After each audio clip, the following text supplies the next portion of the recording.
I Rohan Sharma welcome you to Abhyas institute of education. आज हम start करेंगे क्लास 9th में एक नया चैप्टर का नाम है ट्रायंगल्स। अब ट्रायंगल्स है क्या, हमें पता है ट्रायंगल क्या चीज होती है। एक क्लोज्ड फिगर है हैविंग 3 साइड्स। लेट्स सपोज मेरे पास एक ट्रायंगल है ABC, जहां पे मैं कहता हूं that AB, BC and AC एक ट्रायंगल के 3 साइड्स हैं and angle A, angle B and angle C इसके 3 एंगल्स हैं। ये नॉर्मल सा ट्रायंगल है।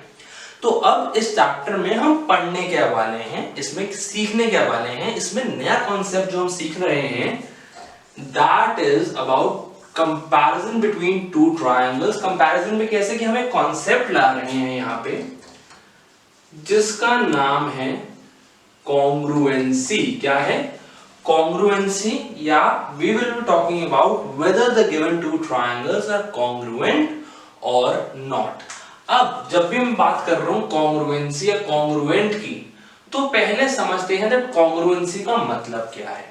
Whenever I will say that my two triangles are congruent, जब भी मैं ये कह रहा हूं कि मेरे गिवन 2 ट्रायंगल्स कॉन्ग्रुएंट हैं, उसका मतलब है कि अगर मैं एक ट्रायंगल उठाकर दूसरे ट्रायंगल पे रख दूं, मैं एक ट्रायंगल को उठाऊं और दूसरे ट्रायंगल पे रख दूं, तो वो एग्जैक्टली ओवरलैप करेंगे। मतलब लेट्स से अब ये मेरे 2 फिगर्स थी, ये मेरे 2 सिलेंडर्स थे, मैं कह रहा हूं कॉन्ग्रुएंट है। अगर एक के ऊपर एक रखा तो वो पूरा ओवरलैप कर रहे हैं, कोई भी एक्स्ट्रा मार्जिन नहीं रह रहा। अगर मैं कह रहा हूं कि क्या ये फिगर और ये फिगर कॉन्ग्रुएंट है, नहीं। क्यों?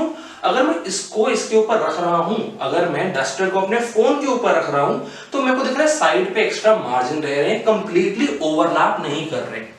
तो कॉन्ग्रुएंसी का मतलब क्या होता है? कॉन्ग्रुएंसी का मतलब होता है कि अगर मेरे 2 ट्रायंगल्स कॉन्ग्रुएंट हैं और अगर मैं एक ट्रायंगल को लूं, दूसरे ट्रायंगल को उसके ऊपर रख दूं, ओवरलैप कर दूं, तो कोई भी मार्जिन नहीं रहेगा, वो एग्जैक्टली फिट हो जाएगा, उनकी एग्जैक्टली सेम डायमेंशंस हैं। तो कॉन्ग्रुएंसी का मतलब क्या है कि अगर मैं बात कर रहा हूं माय 2 फिगर्स आर कॉन्ग्रुएंट, मतलब उनकी शेप भी सेम है और उनके साइज भी सेम है। क्या मैं कह रहा हूं? जब भी मैं कहूंगा दैट मेरे 2 फिगर्स कॉन्ग्रुएंट है, उसका मतलब है कि उनकी शेप and उनके size are exactly same, they are exactly same.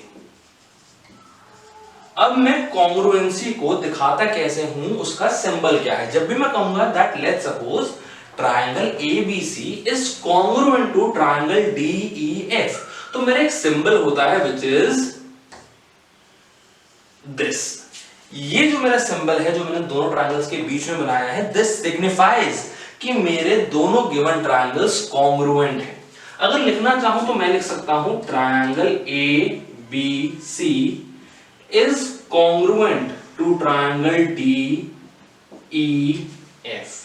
अब अगर हमें कॉन्ग्रुएंसी का मतलब समझ आ गया कि अगर हम 2 फिगर्स एग्जैक्टली शेप और साइज में सेम हो, इस तरीके से कि मैं एक फिगर को दूसरे के ऊपर ओवरलैप करूं तो कोई भी एक्स्ट्रा मार्जिन नहीं आ रहा, वो एग्जैक्टली फिट हो रहे हैं, तो वो होते हैं कॉन्ग्रुएंसी। अगर मैंने सीख लिया है कि मेरे यहाँ पे उसका साइन क्या है, मैं उसको कैसे सिग्निफाई करता हूं, ये मेरा साइन है, ये मेरा सिंबल है, तो अब देखते हैं कि अगर मेरे पास 2 ट्रायंगल्स दे दिए गए, क्वेश्चन में कह रहे हैं आपके पास 2 ट्रायंगल हैं, triangle ABC and triangle DEF, बताओ ये कॉन्ग्रुएंट हैं या नहीं। तो मैं किन किन क्राइटेरिया से, किन किन कॉन्ग्रुएंसी रूल से ये प्रूव कर सकता हूं या ये चेक कर सकता हूं कि मेरे 2 ट्रायंगल्स कॉन्ग्रुएंट है या नहीं, उस पे एक बार नजर मार लेते हैं। बिकॉज हमारे जो फर्स्ट एक्सरसाइज होगी, एक्सरसाइज 7.1, वहां पे मेन हमारा कॉन्सेप्ट लग ही यही रहा है कि हमें 2 ट्रायंगल्स दिए होंगे, उसमें हमें ये देखना होगा कि क्या हमारे 2 ट्रायंगल्स कॉन्ग्रुएंट हैं या नहीं, और अगर हैं तो बताओ किस कॉन्ग्रुएंसी रूल से हैं, और हमें वो प्रूव करके दिखाना होगा। सो हम अभी देखते हैं किन किन रूल्स, किन किन क्राइटेरिया से हमारे 2 ट्रायंगल्स कॉन्ग्रुएंट हो सकते हैं। अगर स्टार्ट करें, सबसे पहले बात करेंगे यहां पे SAS की, कौन सी? SAS कॉन्ग्रुएंसी रूल की। अब SAS का मतलब क्या है? Side angle side. क्या है? साइड एंगल साइड, इसका मतलब क्या है? इसका मतलब है अगर मेरे पास दो ट्रायंगल्स हैं, let's suppose ABC and DEF, अगर मैंने प्रूव कर दिया दैट एक साइड, फिर उसके बाद जो उसके एंगल आ रहा है, और फिर एक और साइड, मतलब दो साइड्स और उसके बीच का एंगल, अगर दोनों ट्रायंगल्स में मैंने इक्वल प्रूव कर दिया, तो मैं कह सकता हूं that triangle ABC and triangle DEF are congruent. Example लें, लेट्स सपोज मैं कह रहा हूं AB मेरा 6 सेंटीमीटर है, this is 60 degree and this is 8 centimeter. Similarly, I am saying this is 6 centimeter, this is 60 degree and this is 8 centimeter. तो अब मेरे को प्रूफ करना है बाय SAS कि ये दोनों ट्रायंगल्स कॉन्ग्रुएंट। तो मैं क्या करूंगा, देखो मेरे को क्लियर दिख रहा है दैट एक ये साइड और एक ये side, and the angle between them, जो इनके बीच का एंगल है वो भी मेरे इक्वल हैं। जैसे यहाँ पे AB और BC इक्वल हैं, मतलब AB is equal to DE है, BC is equal to EF है, और इन दोनों साइड्स के बीच का जो एंगल है, यहाँ पे एंगल B और यहाँ पे एंगल E, ये इक्वल हैं। इसीलिए मैं कह सकता हूं by SAS congruency rule my two triangles are congruent. कैसे कर सकते हैं? In triangle ABC and triangle DEF अगर एग्जांपल दें, so AB is equal to DE, then angle B is equal to angle E, and then BC is equal to EF. So by SAS congruency rule, my triangle ABC is congruent to triangle DEF. I can say कि SAS side angle side, एक side उसके बीच का angle और फिर एक और side, एक side then एक एंगल और फिर उसकी एक साइड, तो मतलब दो sides and the angle between them. या फिर दूसरे तरीके से अगर देखें तो हमें एक एंगल है और वो एक एंगल के जो दो आर्म्स हैं, जो साइड्स हैं, जो उससे एसोसिएटेड हैं, वो अगर मेरे इक्वल हो गए, so I can say SAS congruency rule लगा के मैं दो ट्रायंगल्स को कॉन्ग्रुएंट प्रूव कर सकता हूं। अब हमें ध्यान क्या देने की चीज है? दो चीजें हैं। पहला है नेमिंग। क्या है नेमिंग? मतलब क्या है? मतलब है कि अगर मैं लिखा triangle ABC is congruent to DEF, वो इसलिए है बिकॉज AB DE के इक्वल था, BC EF के इक्वल था, और B और E एंगल आपस में इक्वल था, और इनकी प्लेसिंग एग्जैक्टली जो नेमिंग में करी वो प्लेसिंग बिल्कुल रही है सेम।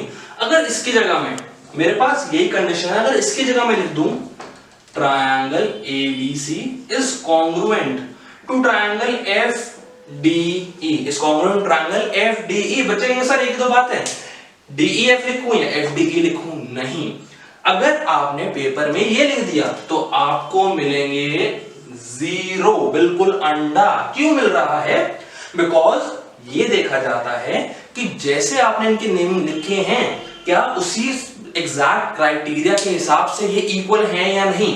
अगर मैं लिख रहा हूं ABC एंड FDE, इसका मतलब बनता है कि AB will be equal to FD, BC will be equal to DE, AC will be equal to FE। ये इसका एग्जैक्ट मतलब निकलता है। सो हमें ध्यान देना है नेमिंग का। किसका ध्यान देना है? हमें नेमिंग का ध्यान देना है कि अगर ABDE के इक्वल है, BCEF के इक्वल है, तो हमें उसी हिसाब से इनका नाम लिखना है। हम ऐसा क्यों कर रहे हैं, इसका रीजन भी जान लेते हैं। एक और नया कॉन्सेप्ट देख लेते हैं, उसका नाम क्या है। उसको जनरली अब इस स्टेप के बाद, जब आपने कॉन्ग्रुएंसी सीख ली है या सीख रहे हैं, तो उसके बाद जब भी आप दो ट्रायंगल्स को कॉन्ग्रुएंट प्रूव करेंगे तो आप हमेशा लिखेंगे बाय CPCT। अब ये CPCT का मतलब क्या है? CPCT का मतलब है corresponding paths of congruent triangles. क्या है? Corresponding parts of congruent triangles. इसका मतलब क्या है? देखो कॉरेस्पॉन्डिंग का मतलब आप समझ चुके हो पहले भी, पैरेलल लाइंस में क्या होता है कि अगर मेरे पास दो पैरेलल लाइंस हैं तो एक एंगल जो ऊपर है उसकी सेम पोजीशन जब नीचे हो तो वो होते हैं कॉरेस्पॉन्डिंग एंगल्स। कॉरेस्पॉन्डिंग का मतलब क्या होता है? ये आप एंगल्स के थ्रू आई रिपीट समझ चुके हो पैरेलल लाइंस में कि अगर आपके पास दो लाइंस हो, ट्रांसवर्सल हो, तो एंगल जो मेरा ऊपर बन रहा है वो सेम पोजीशन, आई रिपीट वो सेम पोजीशन नीचे वाली लाइन पे भी हो। तो अगर यहां पे लिख रहा हूं मैं corresponding parts of congruent triangles, और मैं लिख रहा हूं, एक बार दोबारा लिख देते हैं थोड़ा साफ साफ, ट्रायंगल ए बी सी। क्या लिख रहा हूं? मैं लिख रहा हूं यहां पे triangle A B C is congruent to triangle DEF। तो यहाँ कॉरेस्पॉन्डिंग का मतलब क्या होगा? यहाँ कॉरेस्पॉन्डिंग का मतलब होगा कि जो पोजीशन मेरी यहाँ पे ABC में AB की है वही सेम पोजीशन यहाँ पे जिसकी है वो होंगे आपस में equal. CPCT corresponding parts of congruent triangles. जो पोजीशन मेरी यहाँ पे AB की है वो सेम पोजीशन यहाँ पे किसकी है? DE की। तो मैं CPCT के थ्रू कह सकता हूं that AB is equal to DE। यहां पे अभी के लिए ये मेरे को यहां पे गिवन था, मैंने प्रूव कर दिया, लेकिन अगर किसी और क्राइटेरिया से कर रहे हैं तो इसका मतलब होता है जिन जिनकी सेम पोजीशन है वो आपस में इक्वल है। वैसे ही BC will be equal to EF। अगर मैं दो ट्रायंगल्स को कॉन्ग्रुएंट प्रूव कर चुका हूं तो जो जो उनके कॉरेस्पॉन्डिंग साइड्स हैं वो हो जाएंगी आपस में equal, and then AC and DF, AC will be equal to DF। ना सिर्फ ये साइड्स पे होंगी बल्कि ये एंगल्स पे भी होंगे। जैसे angle A will be equal to, यहां पे क्या है? Angle T। Angle B will be equal to angle E and angle C will be equal to angle F। ये है मेरा CPCT का मतलब कि जब मैंने दो ट्रायंगल्स के नाम लिख दिए, इसलिए मैं कह रहा था नेमिंग बहुत इंपॉर्टेंट है। क्यों इंपॉर्टेंट है? बिकॉज जिस हिसाब से आप नेम करेंगे उसी हिसाब से मैं CPCT यूज करके, corresponding parts of congruent triangles का कांसेप्ट यूज करके उनके कॉरेस्पॉन्डिंग पार्ट्स को इक्वल प्रूव कर सकता हूं। अगर मैंने DEF की जगह FDE लिख दिया होता, मतलब AB is equal to FD, जो मेरा है नहीं, मेरे को क्लियरली पता है AB is equal to DE not FD। इसीलिए नेमिंग इंपॉर्टेंट है। नेमिंग गलत हुई, क्राइटेरिया का नाम गलत हुआ, हमारा पूरा क्वेश्चन हो जाएगा गलत, मैम ने हमें 0 दे देने हैं सीधा सीधा। तो नेमिंग ध्यान से रखनी है, उसके साथ साथ कॉन्ग्रुएंसी का नाम क्या है इसका भी ध्यान रखना है, बिकॉज अभी हमने सिर्फ एक सीखी है SAS। ऐसे ही हम आगे और भी सीखने वाले हैं। अभी हम SSS सीखेंगे, अभी हम RHS सीखेंगे, अभी हम ASA और AS भी सीखने वाले हैं। सो आई होप आपको SAS side angle side congruency rule समझ आया है। आगे चलते हैं, बात करेंगे अब ट्रिपल S कॉन्ग्रुएंसी की, साइड साइड साइड कॉन्ग्रुएंसी की। ट्रायंगल्स यही रहने देते हैं ABC and triangle DEF। CPCT का टॉपिक ही रहने देते हैं, corresponding parts of congruent triangles.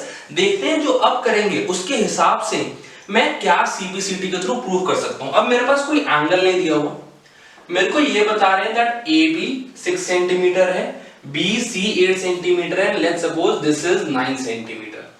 Similarly ये 6 है, ये 8 है एंड ये 9 सेंटीमीटर है, और अब मेरे पास कोई एंगल है ही नहीं। और अब मैं बात कर रहा हूं SSS कॉन्ग्रुएंसी रूल की। SSS का मतलब क्या है? अभी तक हमें समझ आ गया होगा, side side side congruency rule. ये रूल हम तब लगाएंगे जब हमें क्लियरली दिख रहा हो दैट हमारे पास जो दो ट्रायंगल्स हैं उनकी तीनों साइड्स आपस में इक्वल हैं। जैसे मैं यहां देख सकता हूं AB is equal to DE, BC is equal to EF and AC is equal to DF।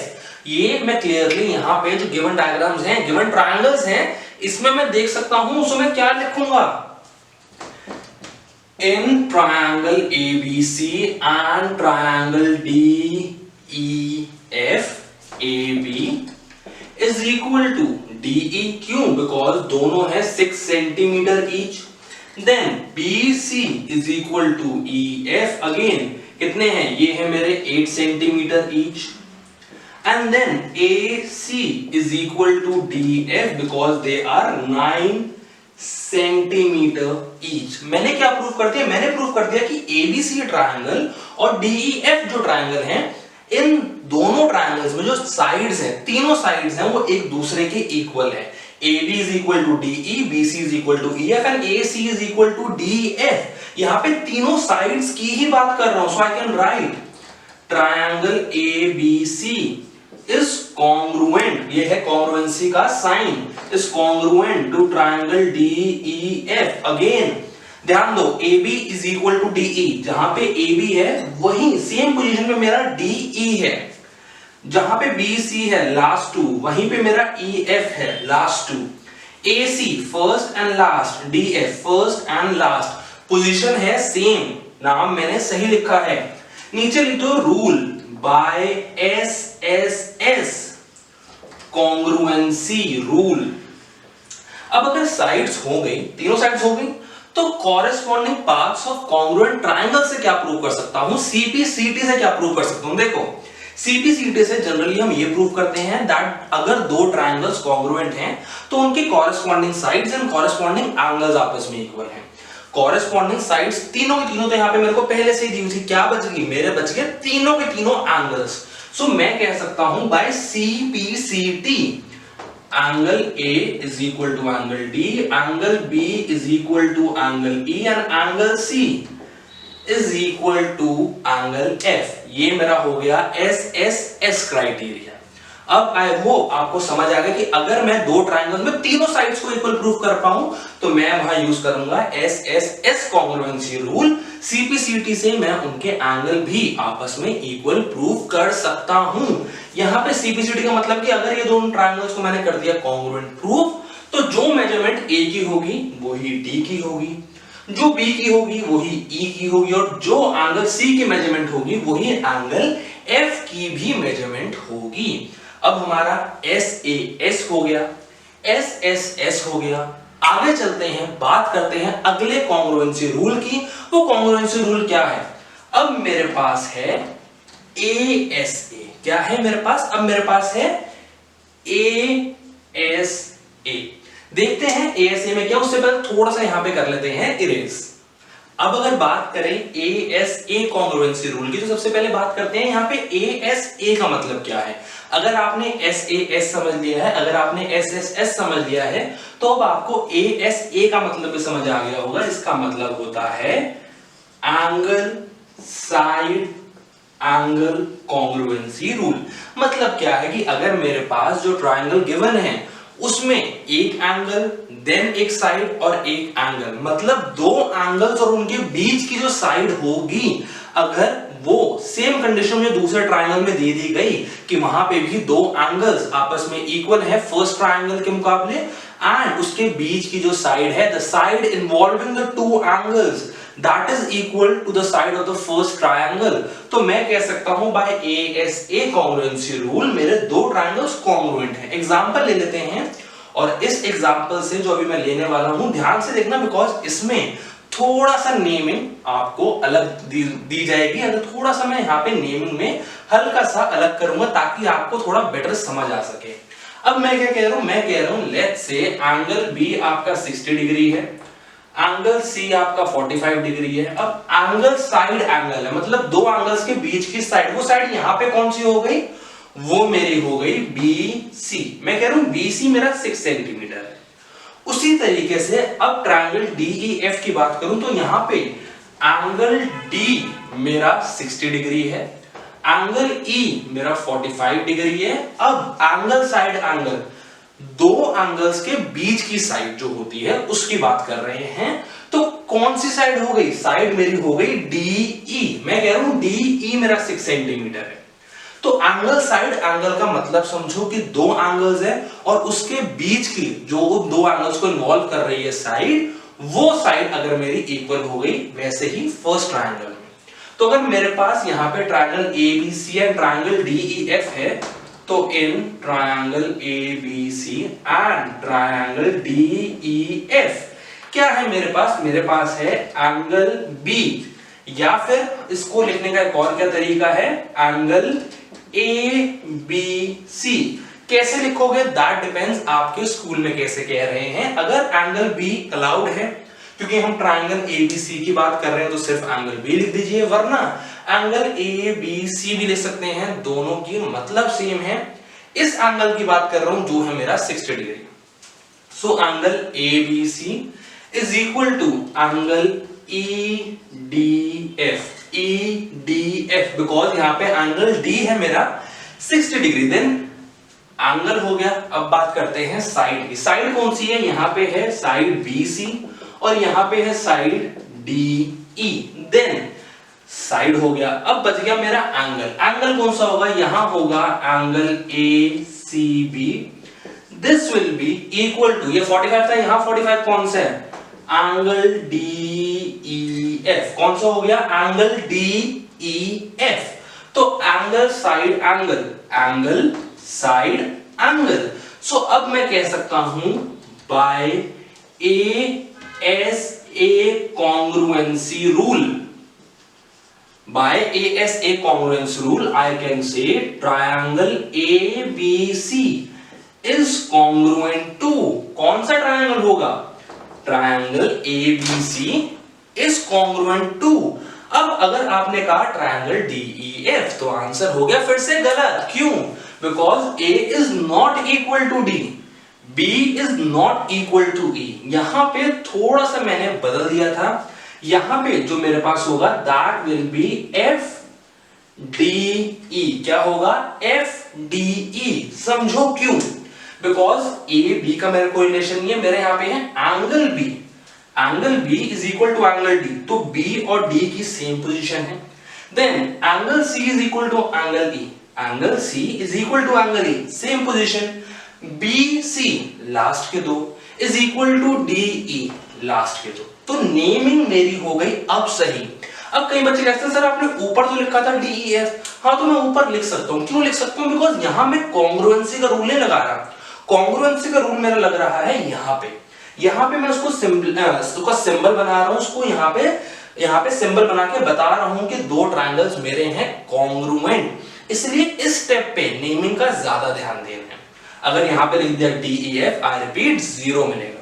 अब आगे चलते हैं, CPCD से मैं क्या प्रूव कर सकता हूं, देखो AB by CPCD I can say that AB is equal to FD by BC is equal to DE, वो हमारा यहां हो चुका है तो उसको छोड़ते हैं। AC is equal to FE because दोनों की पोजीशन है सेम।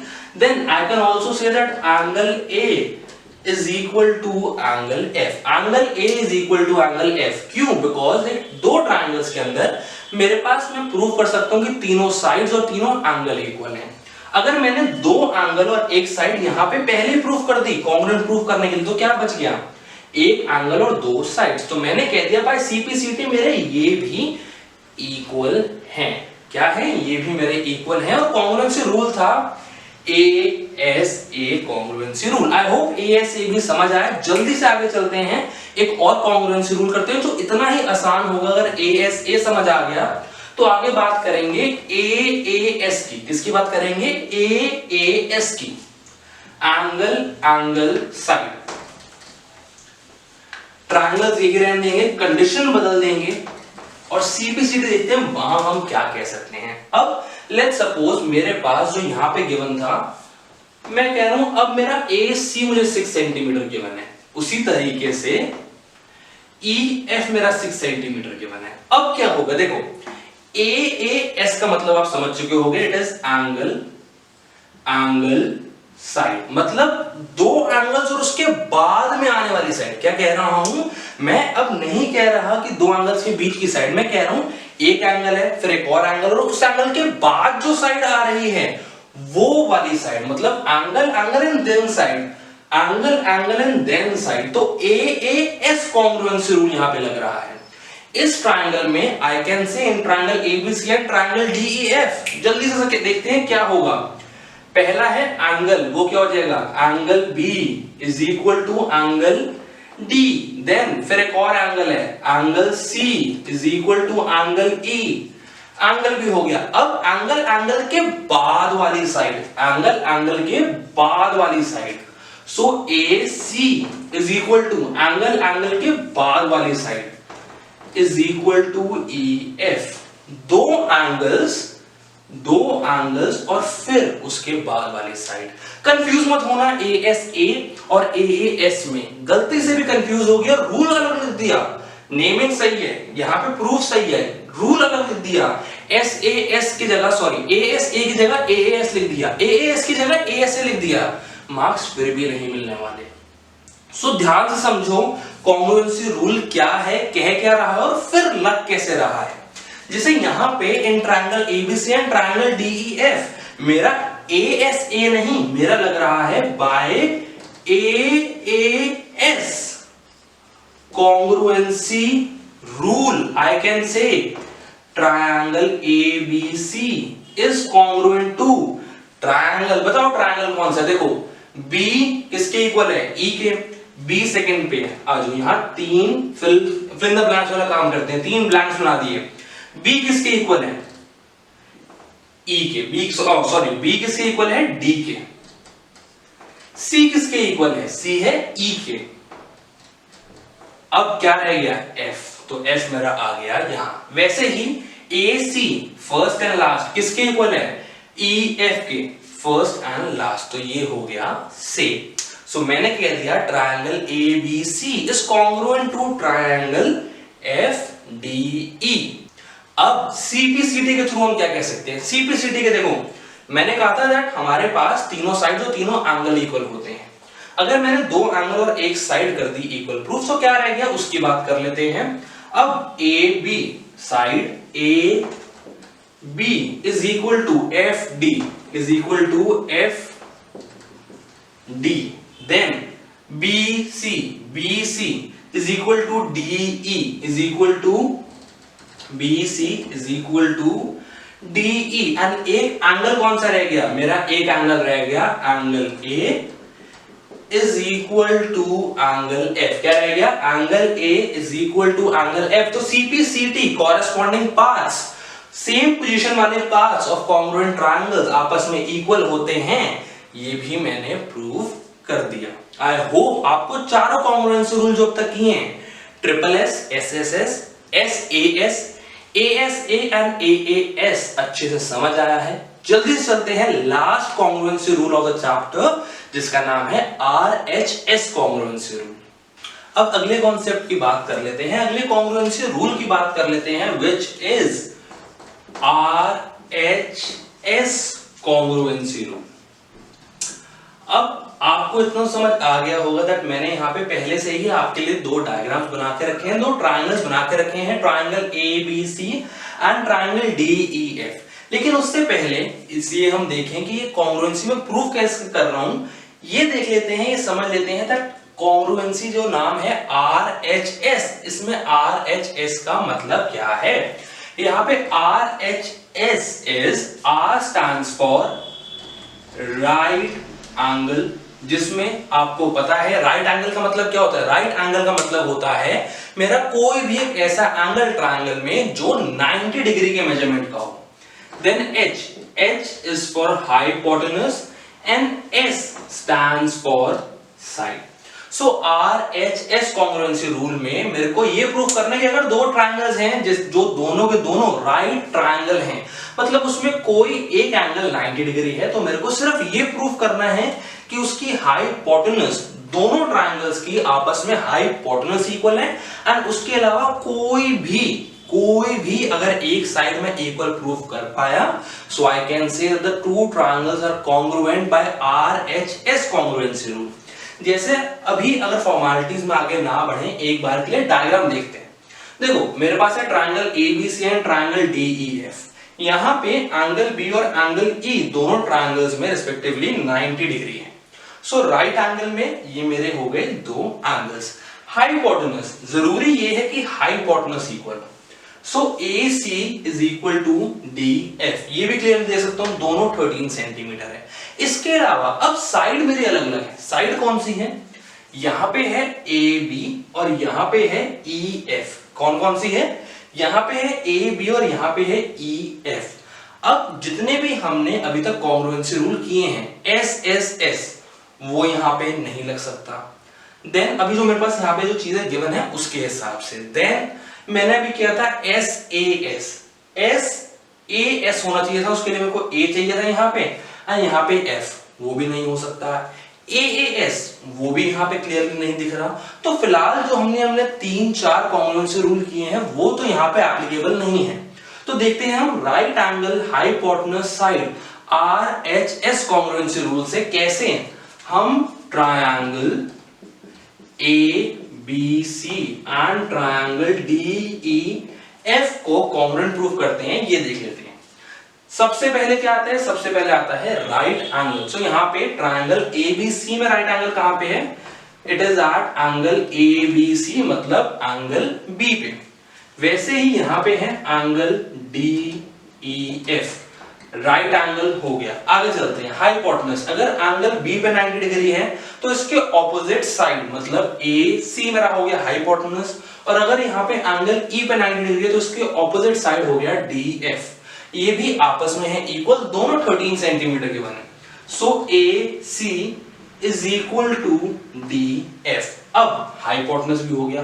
अब कोई भी एक साइड, वो साइड परपेंडिकुलर भी हो सकती है, वो बेस भी हो सकता है, कोई भी एक साइड, वो यहां पे मेरे पास साइड है ए बी जो है 5 सेंटीमीटर, और वैसे ही यहां पे मेरे पास है ई एफ जो है मेरी 5 सेंटीमीटर। सो मेरी साइड भी होगी। So right angle hypotenuse and side. So I can say that by R H S congruency rule I can say that triangle ABC is congruent to।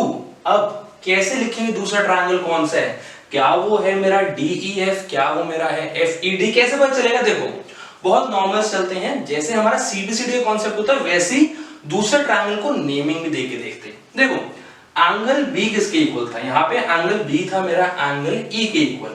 फिर से 3 ब्लैंक्स बनाते हैं, बीच में आ गया एंगल E, मतलब कि यहाँ पे आ गया पॉइंट E। अब मेरे दो रह गए D और F। आगे चलते हैं AC first and last, that is equal to DF, मतलब D और F यहाँ भी आ सकता है, D और F यहाँ भी आ सकता है। आगे चलते हैं, देखते हैं क्या AB से थोड़ा बेटर समझ आ रहा है। AB is equal to EF, AB first to EF, मतलब F आ गया यहां और D आ गया मेरा यहां। क्या किया, AB is equal to EF, AB first to EF, यहां पे भी फर्स्ट टू। अब साइड EF लिखूं या साइड FE लिखूं, दोनों में कोई खास फर्क नहीं है। Side EF is equal to side FE, दोनों सेम चीज है। सो मेरे पास क्या आ गया, that triangle ABC is congruent to triangle FED। यहां पे मैंने कर दी इनकी नेमिंग। अब देखते हैं बाय CPCT। CPCT क्या होता है, corresponding parts of congruent triangles by CPCT। तो CPCT के थ्रू मैं क्या प्रूव कर सकता हूं, यहां पे दो साइड्स तो मेरी पहले ही इक्वली प्रूव्ड है। कौन सी रह गई, यहां पे मेरी रह गई BC is equal to DE। उसके साथ साथ दो एंगल्स को भी इक्वल प्रूव कर सकता हूं। कौन कौन से हैं, angle A is equal to angle F, angle A is equal to angle F and angle C is equal to angle T। ये मैंने तीन चीजें प्रूव कर ली CPCT, corresponding parts of congruent triangle से। और आई होप आपको RHS congruency rule समझ आया है। इसके साथ हमने 5 कॉन्ग्रुएंसी रूल सीख लिए। कौन कौन से, सबसे पहला था side side side congruency rule. फिर है मेरे पास SAS साइड एंगल साइड। फिर आया ASA angle side angle, and फिर मेरे पास आया AAS angle angle side. And अभी अभी हमने सीखा RHS right angle hypotenuse and then uh side. इसमें हम क्या देख रहे हैं, अगर मेरे पास हुआ ट्रिपल एस, मतलब जो मेरी तीन साइड्स हैं एक ट्रायंगल की, they are equal to the three sides of the other triangle. If all the sides of one triangle are equal to the sides of the other triangle, I can say that the two triangles are congruent by SSS rule. SSS क्या हो गया, that if it is given to me that two sides of a triangle and the including angle, two sides and the including angle is equal to the two sides of other triangle and the including angle is also equal to the angle given to me in the first triangle, तो SAS ASA क्या हो गया, दो angle including sides, दो angle उसके बीच की side एक ट्रायंगल की।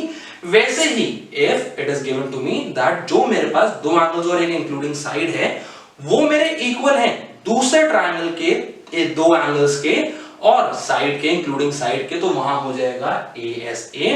ऐसे ही AAS और ऐसे ही RHS। AAS क्या है, दो एंगल और फिर एक साइड, दो एंगल्स और फिर एक साइड, दूसरे ट्रायंगल में भी दो एंगल्स फिर एक साइड। RHS तो अभी हमने सीखा है, अगर मैं ये प्रूव कर सकूं राइट एंगल है दोनों ट्रायंगल्स, तो एक राइट एंगल हाइपोटेनस और अगर कोई भी एक साइड दूसरे ट्रायंगल, दूसरा राइट एंगल ट्रायंगल के राइट एंगल हाइपोटेनस और वहां पे भी एक साइड इक्वल है पहले वाले ट्रायंगल के मुकाबले, then by RHS congruency rule I can clearly state that the two triangles are congruent।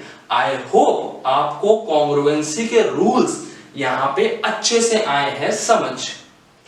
अब जब हमने सीख ली है क्लास 9th में कॉन्ग्रुएंसी का मतलब क्या होता है, हमारे कॉन्ग्रुएंसी के रूल्स क्या हैं, तो आगे चलते हैं, बात करेंगे theorem 7.2 and theorem 7.3 of your books.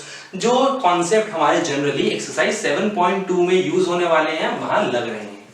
अब ये हमारे कॉन्सेप्ट कहते क्या है ये देखते हैं, इसको समझते हैं, इसकी एप्लीकेशंस हम आने वाले वीडियोस में करेंगे जब हम एक्सरसाइज 7.2 कर रहे होंगे। अब हमारे थ्योरम 7.2 एंड थ्योरम 7.3 कहते क्या है एक एक करके देखते हैं। सबसे पहले वाला कॉन्सेप्ट पढ़ते हैं, वो क्या कह रहा है, it says that the angles opposite to equal side of an isosceles triangle are equal. क्या कह रहा है, I repeat, angles opposite to equal sides of an isosceles triangle are equal. यहां पे एक ट्रायंगल का जिक्र हो रहा है, बात हो रही है, व्हिच इज आइसोसेलेस ट्रायंगल। अब आइसोसेलेस ट्रायंगल कौन सा होता है, एक ऐसा ट्रायंगल, लेट्स सपोज मेरे पास है ट्रायंगल ABC, तो मैं कब कहूंगा कि मेरा ट्रायंगल ABC एक आइसोसेलेस है, जब इसके तीन में से कोई दो साइड्स आपस में इक्वल होगी और एक साइड अलग होगी। लेट्स सपोज मैं कह रहा हूं दैट ट्रायंगल ABC में side AB is equal to AC। क्या कह रहा हूं, that side AB is equal to side AC और BC की मेजरमेंट इनसे अलग है।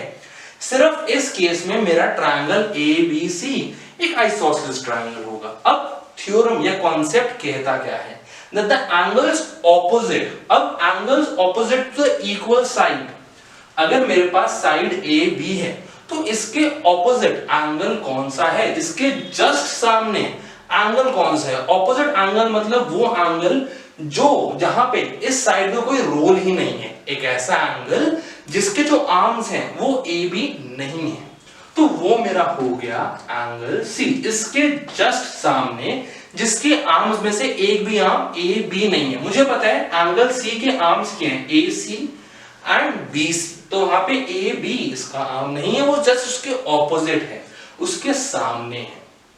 तो angles opposite to the equal sides, AB के ऑपोजिट हो गया एंगल C एंड AC के ऑपोजिट हो गया एंगल B।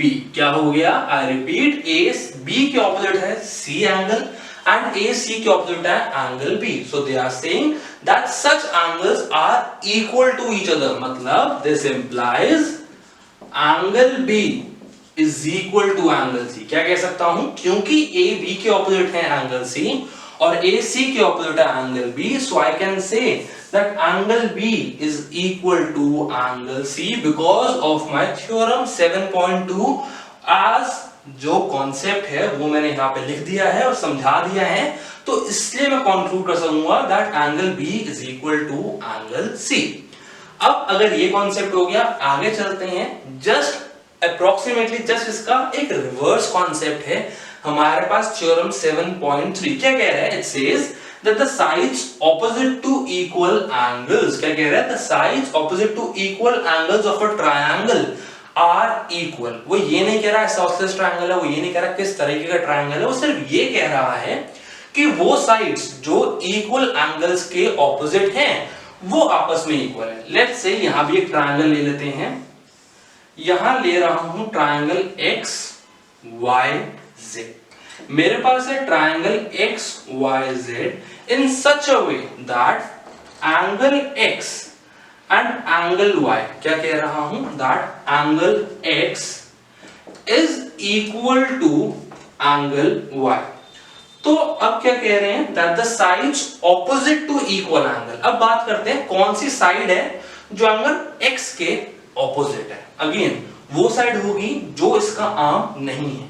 मुझे पता है एंगल एक्स के आर्म के एक्स वाई और एक्स जेड, इस कौन सा साइड ट्रायंगल का कौन साइड इसका आर्म नहीं है, Y Z. So Y Z is opposite to angle X. Similarly मैं कह रहा हूं वाई के ऑपोजिट कौन सी साइड है, वाई के ऑपोजिट साइड आ जाएगी X Z. So X Z is opposite to angle Y. Again theorem में कह रही है the sides opposite to equal angles of a triangle are equal.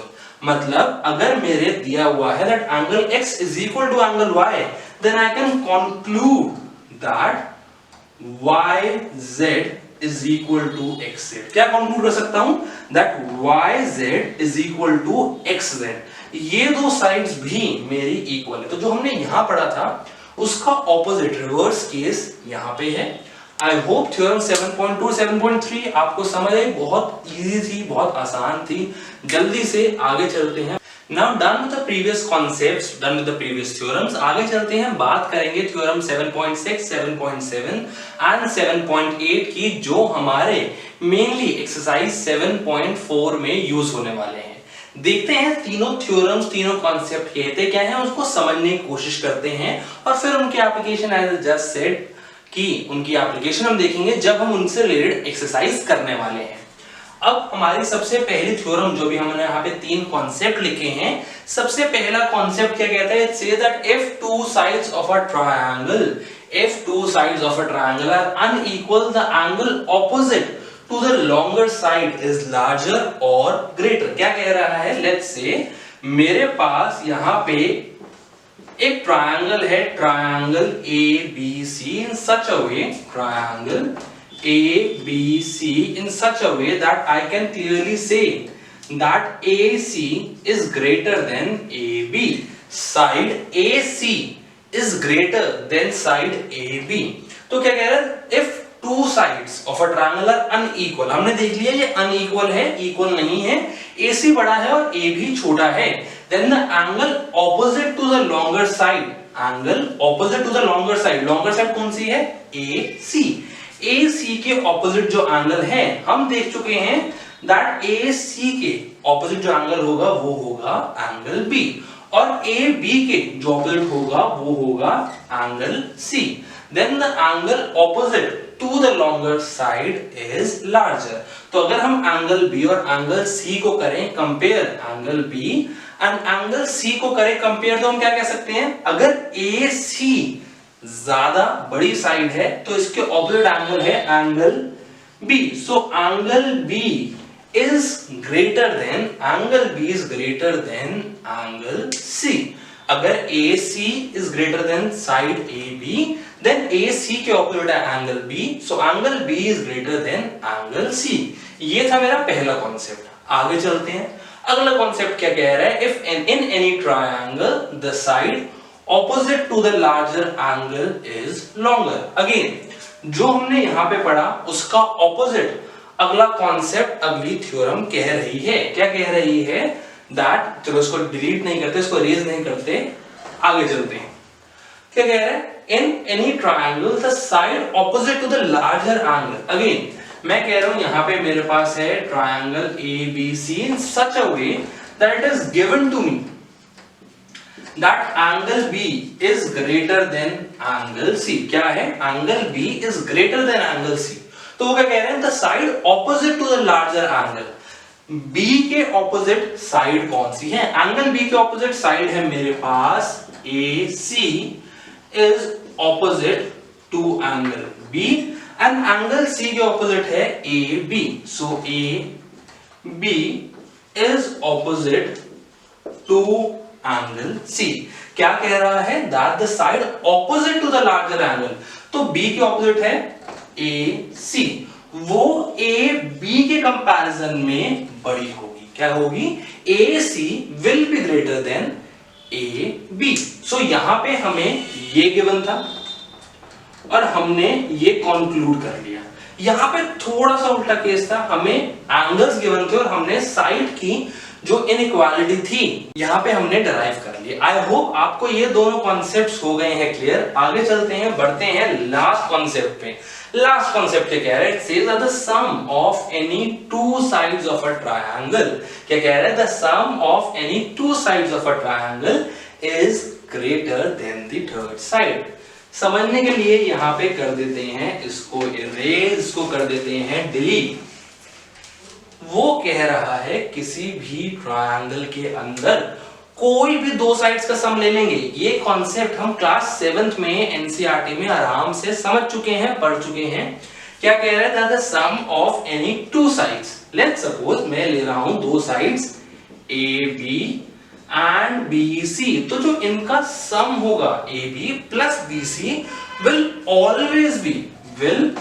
Always be greater than the third side. Third side क्या हो गई? AC। अब ये सिर्फ AC के लिए नहीं है, ये हर साइड के लिए। जैसे अगर AB और AC का सम ले लूंगा तो this will also be greater than BC, और अगर BC प्लस AC ले लूंगा then this will also be greater than AB। किसी भी एक ट्रायंगल में कोई भी दो साइड का सम जो होगा वो थर्ड साइड के ग्रेटर होगा, उससे ज्यादा होगा। ये हमारी लास्ट थ्योरम कह रही थी चैप्टर की, और इसी के साथ हमने सारे कॉन्सेप्ट्स कर लिए हैं खत्म। अभी हमने लास्ट में 3 कॉन्सेप्ट पढ़े। पहला कह रहा था कि अगर हमारे पास एक ट्रायंगल है, उसके अंदर जो हमें साइड्स दी हुई हैं वो अनइक्वल हैं, तो जो बड़ी साइड होगी उसके ऑपोजिट जो एंगल होगा वो दूसरा एंगल से ज्यादा बड़ा होगा। फिर हमने पढ़ा कि एक ट्रायंगल के अंदर अगर दो एंगल्स की इनइक्वालिटीज दी हुई हैं तो उन दो एंगल्स के ऑपोजिट जो साइड्स हैं, तो जो ग्रेटर एंगल होगा उसके ऑपोजिट जो ग्रेटर साइड है, जो साइड है वो बड़ी होगी दूसरी साइड के कंपैरिजन में। और लास्ट में कह रहे हैं दैट किसी भी ट्रायंगल के अंदर दो साइड का सम हमेशा तीसरे साइड से बड़ा होता है। The sum of any two sides of a triangle is greater than the third side। इसी के साथ हमने ट्रायंगल के सारे कॉन्सेप्ट्स, क्लास 9th के सारे कॉन्सेप्ट ट्रायंगल के कर लिए हैं खत्म।